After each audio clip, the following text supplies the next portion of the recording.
পদ্মা সেতু চালুর পর বরিশাল জেলার বাকেরগঞ্জ উপজেলার নিউ মার্কেট স্ট্যান্ড থেকে বরগুনা জেলার সংযোগ সড়কে যানবাহনের চাপ কয়েক গুণ বেড়েছে। বাকেরগঞ্জ অংশে ১৯ কিলোমিটার সড়ক এখনো সরু ও খানাখন্দে ভরা। বিশেষ করে মহেশপুর বাজার থেকে নিয়ামতি বাজার পর্যন্ত ৯ কিলোমিটার সড়কে পিচ উঠে গিয়ে কাঁচা রাস্তায় পরিণত হয়েছে। বর্ষায় পানি জমে বড় বড় গর্ত সৃষ্টি হওয়ায় প্রায়ই দুর্ঘটনা ঘটছে। দিন দিন রাস্তাটা এত পরিমাণ বাজে অবস্থা, বেহাল দশা হয়ে গেছে। এখন এই রাস্তায় জনগণ টোটালি চলাচল করে না। চলাচল বন্ধ হওয়ার কারণে এটা আমাদের অর্থনৈতিক সমস্যা সৃষ্টি করতেছে।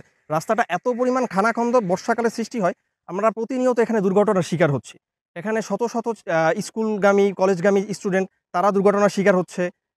পরিবহন সেক্টরে সবসময় দুর্ঘটনার শিকার হচ্ছে। আমরা ইন্টেরিয়াম গভর্নমেন্টের কাছে একটা আকুল আবেদন জানাই যাতে দ্রুত আমাদের এই রাস্তাটা ঠিক করে দেওয়া হয়। বিশেষ করে মহেশপুর থেকে নিয়ামতি পর্যন্ত রাস্তাটা পুরোপুরি জনগণের চলার জন্য অচল অবস্থা সৃষ্টি হয়ে গেছে। আমি এই এলাকার বরগুনা জেলার বেতাই উপজেলা বিবিসি ইউনিয়নের চেয়ারম্যান বর্তমানে আছি। এই রাস্তাটা দীর্ঘদিন পড়ে আছে, ওদিকের কাজ কিছু হয়েছে, এইদিকে কাজ হয় না, যেটা অচিরেই বর্তমান গভর্নমেন্টের জনসাধারণের স্বার্থের জন্য অচিরেই কাজটা আরম্ভ হয়ে বা কমপ্লিট করে। এই জন্য সরকার বাজের সাথে সবাই জোর অনুরোধ জানাচ্ছি। ওয়ালটন আবারও মিলিনিয়ার অফারে ওয়ালটন ফ্রিজ কিনে আপনিও হয়ে যেতে পারেন মিলিয়নিয়ার। মিলিনিয়ার ছড়াছড়ি দেশ জুড়ে, এটা শুধু ওয়ালটনই পারে। বরগুনা থেকে বরিশাল পর্যন্ত মেইন একটি সড়ক, অথচ এই সড়কের অবস্থা এমন যে দেখা যায় আমাদের রাস্তার বিভিন্ন জায়গায় বিভিন্ন বড় বড় গর্ত হয়ে গেছে। যদি বৃষ্টি আসে তাহলে আমরা এই রাস্তা দিয়ে চলাচল করতে পারি না। গাড়ি ঘোড়ায় এই রাস্তা একেবারে অবস্থা খুবই খারাপ হয়।